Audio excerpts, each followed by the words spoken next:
Ouais, c'est vrai, honnêtement, ces quelques jours là qui passent pas vite. Ça fait déjà un petit moment que j'ai hâte d'être à la course, mais ouais, c'était quelques jours là où j'étais plus concentré sur la récupération après le Tour de République tchèque et ouais, plus on se rapproche de la course, plus il y a l'envie, donc j'ai hâte d'être samedi. Ouais.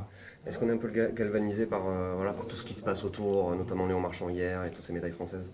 Galvanisé non, mais par contre oui, on ressent l'élan positif et ouais, l'atmosphère qui est vraiment particulière au JO. Je suis content de voir les équipes de France et notamment Léon Marchand hier avec ses 2 médailles d'or. C'est assez exceptionnel et tout le monde est content, tout le monde vibre et voilà, même si on est super concentré nous sur notre course samedi, ça n'empêche pas de profiter, de suivre ce qui se passe au JO et ça fait plaisir. T'as connu tellement de choses dans ta carrière, tu passes où ces Jeux à Paris?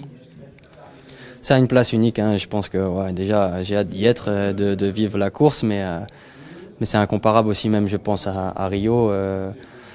Déjà de par le lieu, on est chez nous en France et le parcours aussi va être vraiment différent, mais non, j'ai hâte de vivre la course et dans tous les cas ça aura une place spéciale. C'est une course qui ressemble à aucune autre et ouais, on va donner le maximum pour aller chercher le plus beau résultat. Le fait d'être présenté comme un outsider, ça motive encore plus ou pas? Non, c'est simplement la réalité. Je pense qu'il faut rester à sa place. J'ai fait une belle saison, une saison meilleure que mes dernières saisons, mais pas une saison tonitruante non plus. Pas de là arriver ici en tant que favori. Donc j'ai essayé d'avoir la meilleure préparation possible et j'ai beaucoup de motivation, d'envie pour samedi. Donc c'est la tête qui fera le reste. Mais physiquement, j'ai je pense, une bonne approche et comme je l'ai dit, celui qui aura eu la meilleure préparation, c'est celui qui sera sur le podium avec la médaille d'or samedi. Donc on ne peut pas le savoir en avance. Et c'est ce qui fait aussi toute cette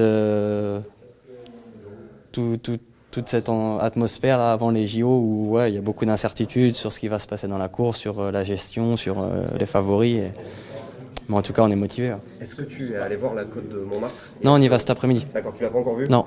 Mais on t'en a parlé? Est-ce que tu... Moi, j'y suis allé quand j'étais plus jeune, à Paris, à pied. Ouais. Mais là, non, je vais y aller en vélo cet après-midi et découvrir le circuit comme tout le monde en même temps. Ça peut ressembler à autre chose qu'on a vu dans le passé? On a parlé tout à l'heure d'Imola. Je sais pas, vraiment, j'ai jamais posé les roues en vélo dessus, donc je vais voir. Parce que ce parcours, effectivement, le profil du circuit final, il correspond à vos qualités. Oui, mais ça va être une course longue et il faudra être concentré. Il n'y a pas d'oreillette, donc il y a une gestion à avoir de la course et de l'effort vraiment différente de ce qu'on a l'habitude de faire. Donc ouais, ça on va découvrir, mais le parcours est exigeant aussi. C'est une course qui va être longue, donc ça me plaît, oui. Des équipes de 4 maximum, le fait qu'il n'y ait pas d'oreillette, tu viens de le rappeler. Sur certaines compétitions, on a vu que l'équipe de France a agi un peu en filou par moment, mais je veux dire, est-ce que ça fait partie des paramètres qui peuvent être décisifs sur cette course et qui permettent de tirer l'épingle du jeu? Le fait qu'il n'y ait pas d'oreillette? Ouais, bien sûr, bien sûr. Bien sûr, déjà, les équipes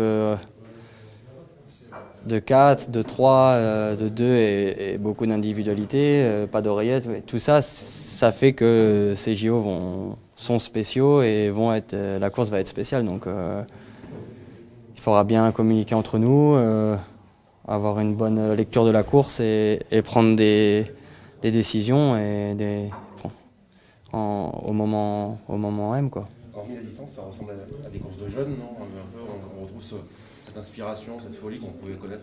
Ouais, je sais pas, il faut se préparer à tous les scénarios. Il peut y avoir un groupe qui part avec des coureurs qui sont pas forcément favoris et ça peut embrayer après, mais ça peut aussi s'emballer très rapidement et rebattre les cartes. Donc ouais, on peut pas prévoir, faut juste être préparé à tous les scénarios. Votre cohésion, c'est un 5e homme en fait. On a l'impression, non? Par certaines nations. J'espère, ouais. J'espère, on compte là-dessus parce que je pense que l'état d'esprit il est irréprochable et on s'entend tous très bien. Voilà, Kevin est le plus jeune et c'est ses premiers JO, mais ouais, c'est une belle découverte. Ça fait déjà quelques courses qu'on fait ensemble, mais il a déjà montré tout son talent. Il a pas seulement avec sa magnifique victoire d'étape sur le Tour de France, mais aussi depuis quelques années. Donc ça fait plaisir de le voir arriver en équipe de France et je pense que cette cohésion-là va être importante samedi. Quand on est en République tchèque, on ressent les jeux ou pas? Non, pas du tout. Pas du tout. Il dit, on n'en parle pas. En fait, Si, j'ai eu beaucoup de soutien, beaucoup d'encouragement et j'ai eu le plaisir de gagner la dernière étape. Donc après le podium, j'ai beaucoup de supporters qui m'ont dit allez, bon courage pour les JO, allez à Paris. Donc bien sûr, ça fait chaud au cœur, ça fait plaisir. Et on voit aussi l'importance des Jeux Olympiques et l'ampleur que les gens vont suivre et ça on le ressent. Mais sinon moi pendant la course j'étais concentré sur mes efforts, sur l'objectif de faire un bon bloc de 4 jours, essayer de gagner une étape. Je suis content d'y être arrivé, mais l'objectif était vraiment de bien travailler, pas tomber et d'avoir la meilleure approche possible avant ici. Mais la baffe olympique on la ressent qu'une fois arrivé en France en fait. Même là on a le groupe, bien sûr on suit, il y a la télé tout le temps allumée, on suit tout ce qui se passe. Mais moi, j'essaie de me détacher un peu de tout ça et de me dire, c'est une course. Voilà, c'est pas les JO, c'est une course qu'on doit essayer de gagner. Voilà. Parfait. Merci.